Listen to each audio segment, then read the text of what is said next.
Hello दोस्तों, स्वागत है आप सभी का आनंद जीएस कोचिंग सेंटर में। आज हम लोग पढ़ते हैं ग्लोब, अक्षांश और देशांतर रेखाओं के बारे में। चलिए स्टार्ट करते हैं।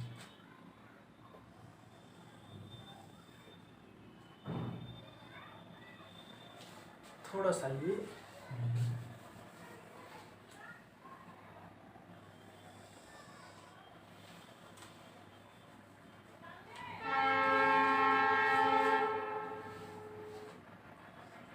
ये ग्लोब हो गया। अब ग्लोब हम किसे कहेंगे? पृथ्वी के अध्ययन के लिए खींची गई एक काल्पनिक नमूना जिसे हम ग्लोब कहते हैं। पृथ्वी के अध्ययन के लिए खींची गई एक काल्पनिक नमूना है ग्लोब। अब हम ग्लोब सीख गए, अब अक्षांश जानते हैं। अक्षांश रेखा या भूमध्य रेखा है, विषुवत रेखा किसे कहते हैं? देखिए, पृथ्वी के मध्य से गुजरने वाली रेखा को हम भूमध्य रेखा कहते हैं। ये भूमि इस पृथ्वी और पृथ्वी के मध्य से, ये भू हो गया, इसके मध्य से, यानी कि ये हो गया भूमध्य रेखा।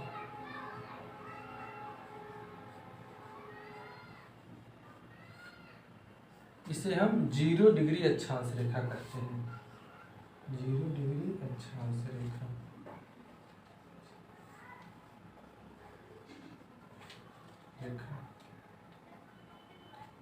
इसे हम विषुवत रेखा कहते हैं।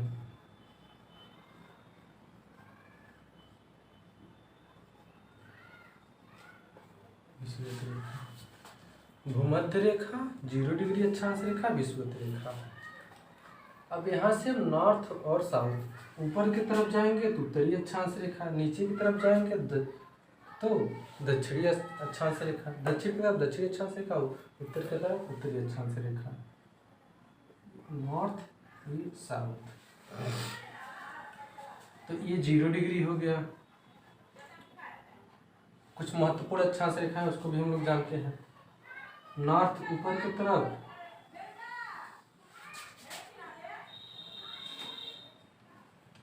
साढ़े 23 डिग्री ऊपर की तरफ कर्क रेखा,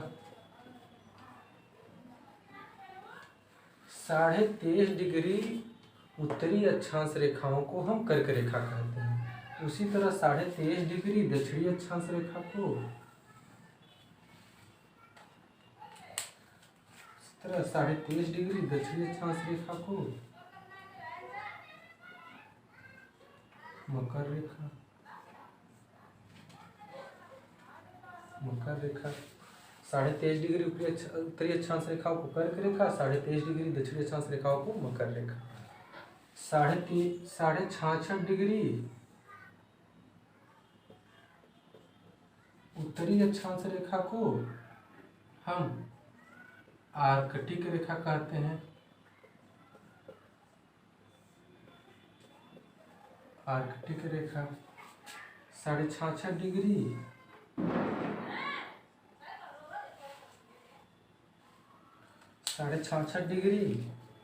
दक्षिणी अक्षांश रेखा को हम अंटार्कटिक रेखा कहते हैं।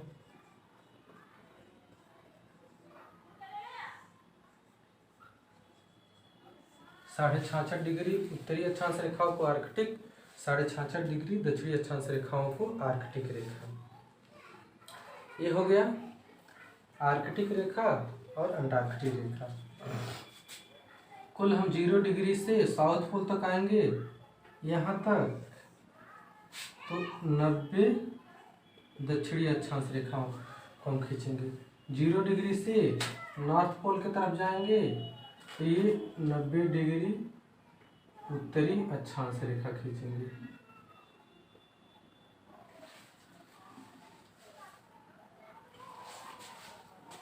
अब हम जो छोटे एग्जामों में सबसे महत्वपूर्ण प्रश्न जो पूछे जाती है वो यहीं से पूछी जाती है कि कुल अक्षांश रेखाओं की संख्या कितनी है। और बार बार बच्चे गलत कर देते हैं कि वो ये 90 और ये 90 180 करके चले जाते हैं, जो गलत है।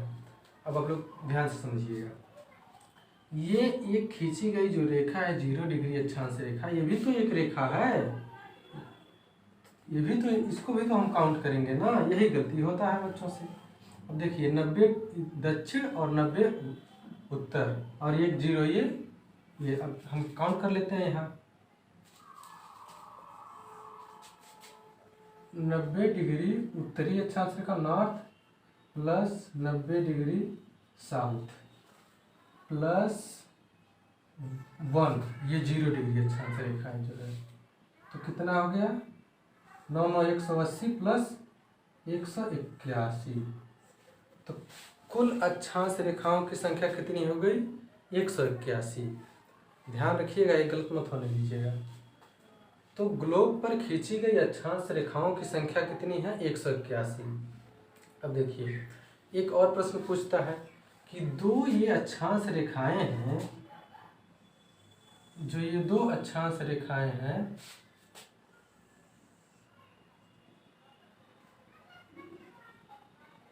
ये दो अक्षांश रेखाओं के बीच की दूरी कितनी है।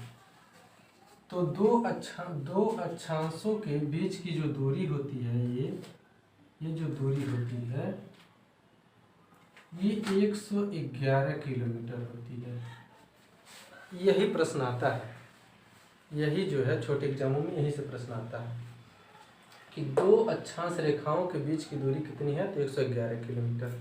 अक्षांश रेखाओं के बारे में अब सब कंप्लीट हो गया। अब हम लोग चलते हैं देशांतर रेखाओं के।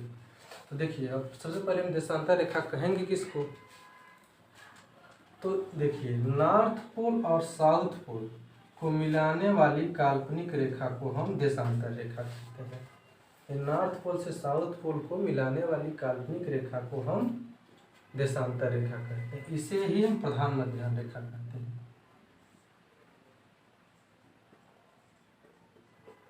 देशांतर रेखा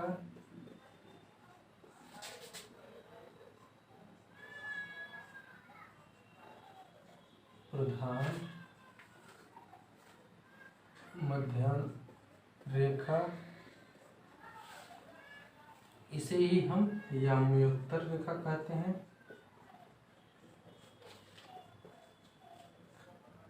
इसे ही हम ग्रीनविच रेखा कहते हैं।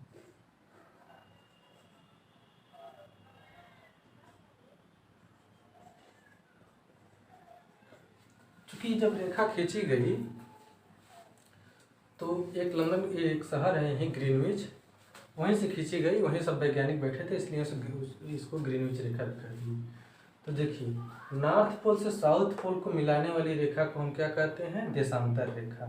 इसे हम प्रधान मध्याह्न रेखा या याम्योत्तर रेखा या ग्रीनविच रेखा, इंग्लिश में इसे लॉन्गिट्यूड, ये अक्षांश रेखा को लॉन्गिट्यूड और देशांतर रेखा को लेटीट्यूड कहते हैं। ठीक, तो अब देशांतर रेखाओं के बारे में और जानकारी जो एग्जाम में पूछता है वो हम बता रहे हैं। नॉर्थ पोल से साउथ पोल मिलाने वाली देशांतर रेखा,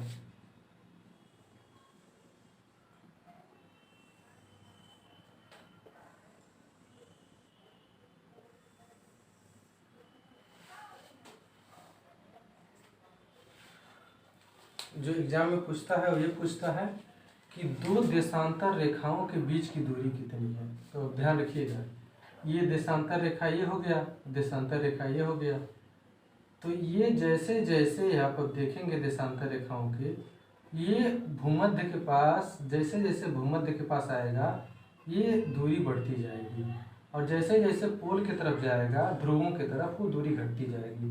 तो दो देशांतर रेखाओं के बीच की जो दूरी होती है वो सबसे अधिक भूमध्य रेखा पर होती है, और यहाँ कितनी होती है 111.32 किलोमीटर। तो सबसे अधिक दूरी दो देशांतर रेखाओं के बीच की सबसे अधिक दूरी कहाँ होगी, तो भूमध्य रेखा पर होगी, विषुवत रेखा पे होगी, 0 डिग्री अक्षांश रेखा। कितनी होगी 111.32 किलोमीटर। और सबसे कम कहाँ होगी, तो ध्रुवों पे होगी। जाहिर सी बात है ध्रुवों पे 0 होगी, जितना हम ध्रुवों की तरफ जाएंगे उतना कम होते जाएगा। और एक प्रश्न और एग्जाम में जो पूछता है और जो अधिकतर विद्यार्थी गलत कर देते हैं वो ये है, पूछता है एग्जाम में कि कुल देशांतर रेखाओं की संख्या कितनी है। जो ये देशांतर रेखा खींची गई है ये पूछता है कुल देशांतर रेखाओं की संख्या कितनी है। तो आप गलत मत कीजिएगा, ये एक वृत्त की जो कुल होती है 360 होती है। तो अब बच्चे क्या करते हैं, जैसे यहाँ 0 डिग्री अक्षांश रेखा है उसी तरह ये भी 0 डिग्री है देशांतर रेखा। तो क्या करते हैं, इसको 0 1 मान लेते हैं और 180 इधर 180 इधर मान, और कुल कर देते हैं 361। ये गलत है। सही क्या है वो हम बताते हैं। देखिए ये देशांतर रेखा हो गया, यहाँ से यहाँ तक जो खींची गई है 180, ये ईस्ट हो गया, यहाँ से यहाँ ईस्ट, और यहाँ से वहाँ वेस्ट, एक पूरब एक पश्चिम। तो 180 वेस्ट और यहाँ से 180 जो है इधर ईस्ट। तो 180 पश्चिम की तरफ और 180 पूरब की तरफ, कुल 360। और ये जो 0 डिग्री है यही 360 है, ये कोई अलग नहीं है।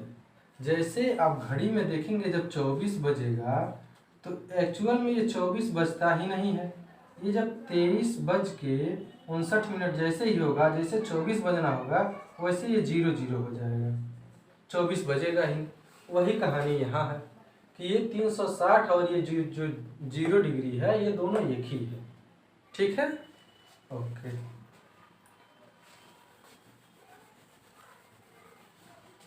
तो देखिए कुल देशांतर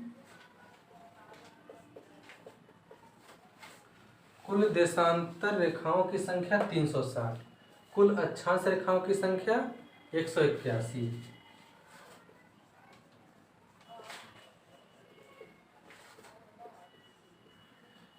देखिए एक प्रश्न ये हो गया, कुल अक्षांश रेखाओं की संख्या 181 और कुल देशांतर रेखाओं की संख्या 360। दो देशांतर रेखाओं के बीच की दूरी 111.2 किलोमीटर। दो अक्षांशों के बीच की दूरी 111 किलोमीटर। कहीं लिखे नहीं क्या? हाँ लिखे। दो देशांतर रेखाओं के बीच की दूरी 111 किलोमीटर। ठीक। जीरो पृथ्वी के मध्य से गुजरने वाली रेखा भूमध्य रेखा, इसी के समानांतर नॉर्थ की तरफ उत्तरी अक्षांश रेखा, दक्षिण की तरफ दक्षिणी अक्षांश रेखा, उत्तर की तरफ 23.5 डिग्री अक्षांश रेखा को कर्क रेखा कहते हैं, उत्तर की तरफ 66.5 डिग्री अक्षांश रेखाओं को आर्कटिक रेखा, दक्षिण की तरफ 23.5 डिग्री अक्षांश रेखाओं को मकर रेखा, दक्षिण की तरफ 66.5 डिग्री अक्षांश रेखाओं को अंटार्कटिक रेखा, नॉर्थ पोल से साउथ पोल को मिलाने वाली रेखा को हम देशांतर रेखा। कुल देशांतर रेखाओं की संख्या 360।